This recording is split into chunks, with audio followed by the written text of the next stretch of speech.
Mais je ne te permets pas de me vous voyer. Enfin, je ne me permets pas de me tutoyer. Ça suffit là. Ça va, ça suffit là.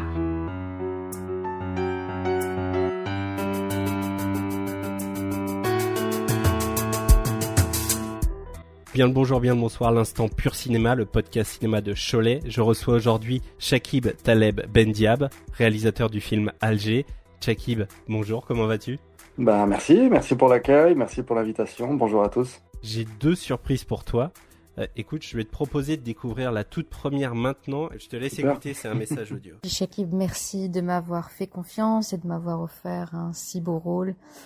J'espère que tu offriras au cinéma algérien d'autres pépites. Longue vie au cinéma. Et surtout, s'il te plaît, n'abuse pas des pizzas carrées. Myriam, l'actrice principale, Myriam Metchkan. Tout à fait. Ah, c'est adorable. Bah oui, on l'embrasse. Merci pour ce petit message. C'est vrai que les pizzas carrées, on en a abusé, oui. Vu le petit budget, on avait pour les répètes, on a fait presque 3 semaines de répétition. C'est vrai que ça y allait, les pizzas carrées à Adjé, vous savez, ils se vendent par tu sais, en grand comme ça, et en général, on en bouffe deux, trois comme ça. Nous, on en mangeait toute la journée. On n'avait pas le temps de s'attabler ni les moyens. 2 cours précèdent l'arrivée de ton film Alger. Comment tu as évolué depuis ces années et c'est quelles envies et quelles ambitions ce film Alger ? En fait, c'est vrai que c'est par l'écriture. Alors d'abord, la musique m'a amené, parce que j'étais musicien, donc ça m'a amené à l'écriture, m'a amené à la photographie. Et à un moment, je me suis dit, ben, pourquoi pas lier le tout et aller au cinéma directement. Mon premier cours, je l'ai fait juste après l'école de cinéma que j'avais faite. Pas avec l'école, parce que j'ai pas eu, malheureusement, j'avais des problèmes assez compliqués de santé, donc j'ai pas pu le faire, mais je l'ai fait par hasard en rencontrant un producteur, vraiment une rencontre aléatoire pour faire ce court-métrage qui s'appelait Sang Froid. Je voulais faire une scène d'un thriller, une seule scène dans un seul endroit, un huis clos. Comme ça, avec Brice Fournier d'ailleurs, qui j'ai fait le deuxième film Black Spirit, qui était l'inverse. Donc c'était plutôt le deuxième cours, il a été dans le désert tunisien, dans le Sahara, et on était plutôt en extérieur. Je voulais surtout pas d'intérieur, et c'était beaucoup plus mystique. Et le long métrage, Alger, c'est un peu la symbiose des deux, c'est-à-dire le côté thriller est très réaliste et très, on va dire, comment dire, on est vraiment dans l'intrigue et on est vraiment dans les tensions et de l'émotion de chaque personnage. Et en même temps, cette espèce d'ouverture vers le mystique, vers l'ésotérisme que j'adore. Quelque chose qui nous échappe en fait, et je trouve que le cinéma et même la littérature en général nous aide à ça, c'est-à-dire à cette liberté de d'écrire sur les rêves, sur ce qu'on peut pas voir, ce qu'on n'imagine pas. C'est pour ça que moi je suis plus film entre guillemets de genre, mais moi je trouve que la frontière n'existe plus. Donc oui, il y en a qui peuvent dire que c'est du fantastique, de la science-fiction, du thriller, etc., etc. Moi, je trouve qu'au contraire, ça fait partie de l'imaginaire depuis Jules Verne, depuis même avant. Enfin, on a toujours écrit sur les spectres. Hamlet, on a ça dans Shakespeare. Enfin, voilà. C'est plutôt la tradition de la liberté de créer. Et donc, le cinéma permet ça aussi, permet de jouer avec le temps et l'espace, qui est incroyable. Ouais. Les habitants de la wilaya d'Alger doivent composer depuis plusieurs mois avec des coupures d'eau potable. شو يعرف السكتر؟ ما تحقوش بسينا واحد مهبول يلا كريسي من هذيك ويتهبل في الكوميساريات غير باش يحطوها في لي زافير كيما هادو. عنا وين نروح؟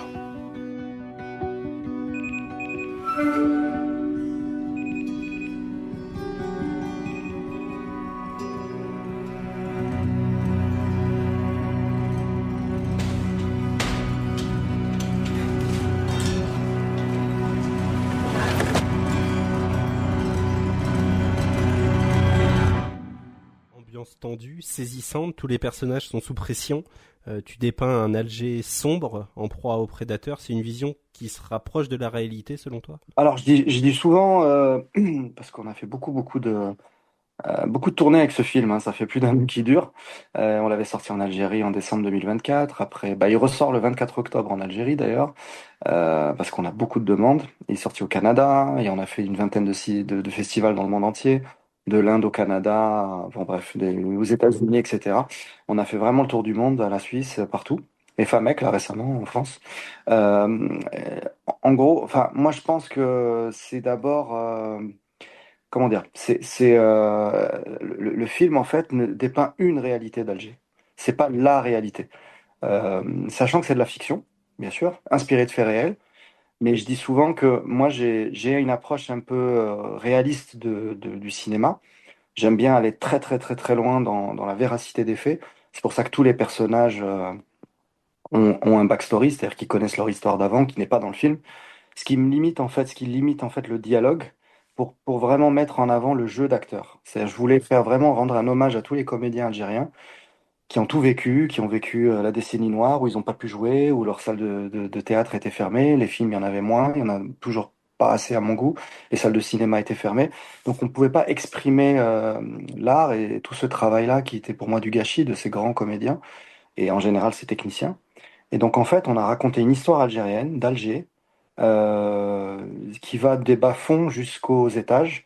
Donc au contraire, je pense qu'elle n'est pas noire. Alger, elle est à l'image d'une grande capitale. Quand on a des retours justement du monde entier, en Inde, on m'a dit ça, on m'a dit que ça pouvait se passer à Bombay ou ailleurs. Et là, on touche à l'universalité du cinéma, je trouve. C'est-à-dire qu'en fait, c'est ce côté universel, on peut se projeter, quelle que soit la langue, quel que soit le sous-titre, quel que soit le pays, en fait. C'est pas ça qui est le plus important, c'est vraiment l'empathie qu'on a pour ces personnages-là et la transmission d'émotions. Je dis souvent que c'est un exhausteur d'émotions, le cinéma.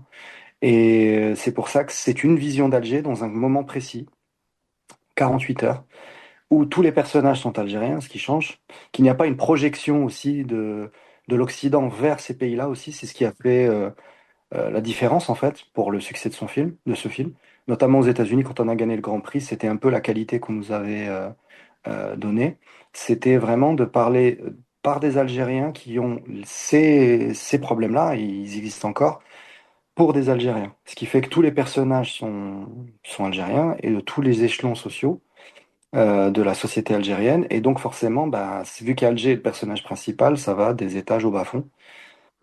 C'est une ville en ébullition, c'est une capitale d'Afrique du Nord qui a tout vécu, qui a des siècles d'histoire, même des millénaires. Et on le ressent dans l'ADN des personnages, je trouve. Comment s'est composé le casting? Est-ce que les choix étaient assez évidents ou ça a été assez long et fastidieux de composer ce casting?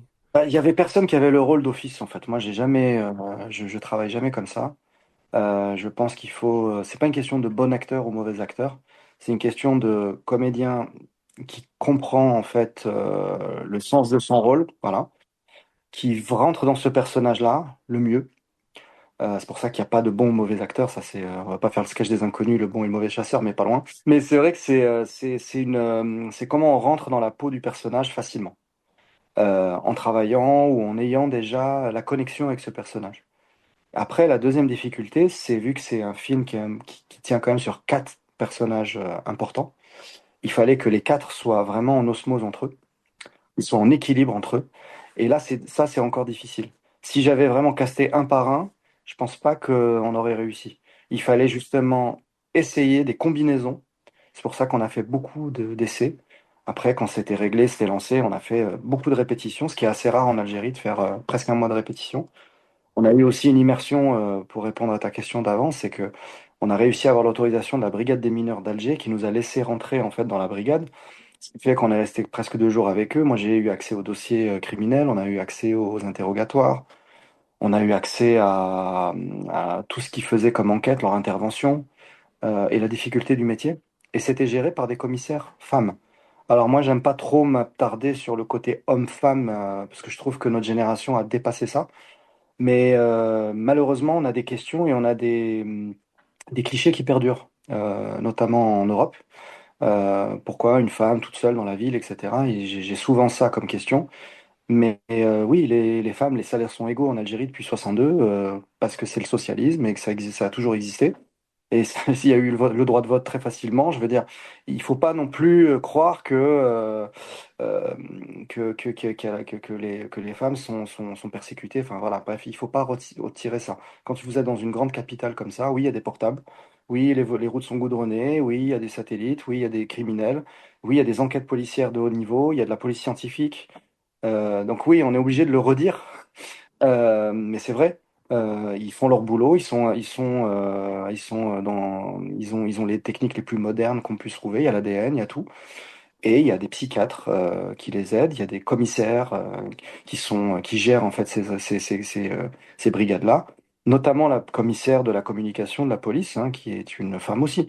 Mais en fait, à un moment, on ne voit plus si c'est des hommes ou des femmes. C'est ça que je veux dire. C'est à l'image du film, c'est qu'en fait, on pense que c'est misogyne au début, et en fait, pas du tout. En fait, c'est juste social, c'est sociétal et social. C'est les classes sociales. Moi, je trouve que la lecture du monde, elle est plutôt sociale que binaire entre hommes et femmes. Je trouve que c'est beaucoup plus complexe que ça. Tu composes également la musique de ton film. C'était impensable pour toi de déléguer cette partie? C'est un peu par manque de moyens et de temps. J'avais en tête quelques compositions du film, comme j'ai composé pour mes cours. Mais un cours, voilà, c'est 15-20 minutes, ça va, c'est encore facile à faire. Un long métrage, c'est plus compliqué, donc je voulais vraiment avoir d'autres musiciens, et malheureusement, je pars du principe que il faut qu'on se rémunère, que même si c'est des budgets assez restreints, il faut quand même il faut rétribuer les artistes comme ils le se doivent. C'est pas des saltimbanques, contrairement à ce qu'on croit. C'est aussi des gens qui ont une vie et qui ont besoin de gagner leur vie par leur art, et c'est un art précieux. On a besoin des artistes dans le monde actuel. Je milite aussi pour que les gens reviennent au cinéma, et ça c'est mondial, hein, c'est pas un combat juste algérien, c'est vraiment dans le monde entier. Là on est en salle, en cinéma en ce moment en France. Bah oui, forcément on essaye de tenir. Là on va tenir une troisième semaine au cinéma, ce qui est quand même assez miraculeux sur une cinquantaine de salles en France. Dans le contexte actuel et pour un film comme ça, c'est vraiment le public qui s'est vraiment motivé et qui s'est vraiment et c'est un public multiple en plus. Donc pour revenir à la musique, oui, je l'ai faite au début par obligation, et j'ai eu l'aide de Marielle de Rocacera, qui est une exceptionnelle violoniste et violoncelliste avec qui j'ai beaucoup travaillé pour ses groupes, etc. Et on a fait ça ensemble. Moi, j'avais posé les bases pour le film, et on a travaillé ensemble. C'est pour ça on a fait une musique comment dire, assez simple, presque.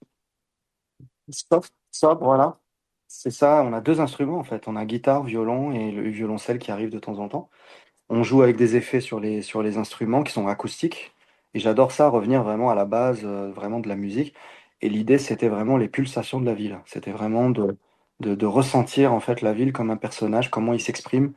Donc le jour et la nuit, la musique qui va coïncider avec ça, les instruments qu'on choisit bien sûr, et à quel moment. Et laisser surtout la place à l'image et le jeu, quoi. C'était ça notre but, ouais. Place à la séquence C'est express. la piquette, Jack. Tu sais pas jouer, Jack. T'es mauvais.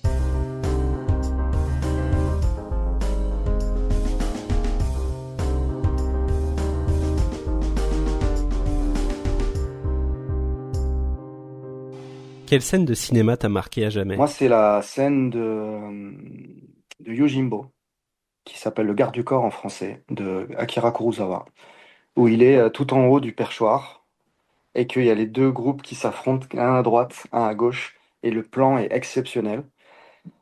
Et le deuxième plan qui est incroyable, qui est encore plus haut, je pense, c'est quand il revient, avec le vent, qui le balaye, et il arrive avec son sabre. Et l'arrivée comme ça, alors c'est en noir et blanc, cinémascope, c'est exceptionnel, qui a été repompé par Sergio Leone pour une poignée de dollars avec Clint Eastwood. D'ailleurs, ils ont été en procès, il a dû reconnaître il lui avait piqué le scénario. Donc il est crédité maintenant Kurosawa sur For Fistful of Dollars, un truc comme ça en anglais. Et je trouvais que c'était une scène incroyable du retour du héros abattu, fatigué, qui a tout vécu et qui revient. On sait même pas son nom en fait. Et c'est ça qui est génial, c'est que dans Yojimbo, il dit le nom qu'il veut à chaque fois. Ça date, je crois, de 65 ou 66, je sais plus. Mais c'est pour moi un très grand film dans sa puissance cinématographique, ouais. On va changer d'univers, je vais t'amener dans le mien. Ah, L'aliment ou le plat que tu n'aimes pas? alors tout ce qui est chou-fleur et lait de coco, c'est pas la peine. Ok. Voilà, ça c'est simple. Et je cuisine bien, attention. Attention, on fait un concours tous les deux, tu vas voir. Allez. Moi, je fais mon propre pain au levain, Oh, attention. merveilleux. J'adore ça. Non, j'adore cuisiner quand j'ai le temps, ouais, j'adore ça. Ça me détend. Ouais, toujours manger des fruits de saison, des légumes de saison, manger bien, équilibré. Mais pas de chou-fleur et au lait de coco, s'il vous plaît. Ton dernier repas, justement, c'était quoi? C'était hier. Hier, on a mangé quoi? Bah, on a mangé une moussaka, tiens. Moussaka maison d'une amie qui on a dîné. Dîner d'amis qui moussaka maison, ouais. Très très bon. La dernière, l'iconique question, ton plat préféré. Ah, mon plat préféré, c'était le plat que ma mère me faisait. C'est le poulet aux olives à l'Algérie de chez nous. Voilà, un ragoût, poulet aux olives au citron. Voilà, citron Eh bien confit. écoute, la deuxième surprise est là. Je te laisse également l'écouter. Salut Shakib, Ah! je voulais te dire que je suis très fier de toi, Roya, et de ce que tu as pu accomplir, et que ça a été possible parce que t'es très gentil dans la tête.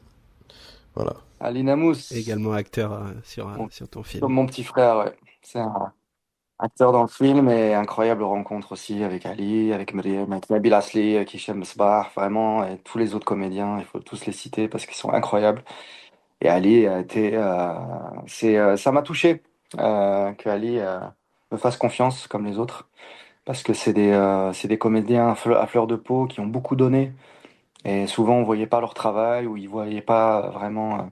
Et je me suis battu pour eux aussi. Je me suis battu pour eux parce qu'on a fait quand même presque 1 an et demi de post-prod avec des amis qui m'ont aidé pour le montage, Fouad, je lui rends hommage, le mixage, Nassim, Thibaut pour l'étalonnage. Enfin, c'est des gens qui m'ont porté, Marielle pour la musique, entre autres, sans compter le tournage avec Iqbal, qui est le chef-op et tout. Ce sont tous des gens qui ont cru au scénario, qui ont cru au projet.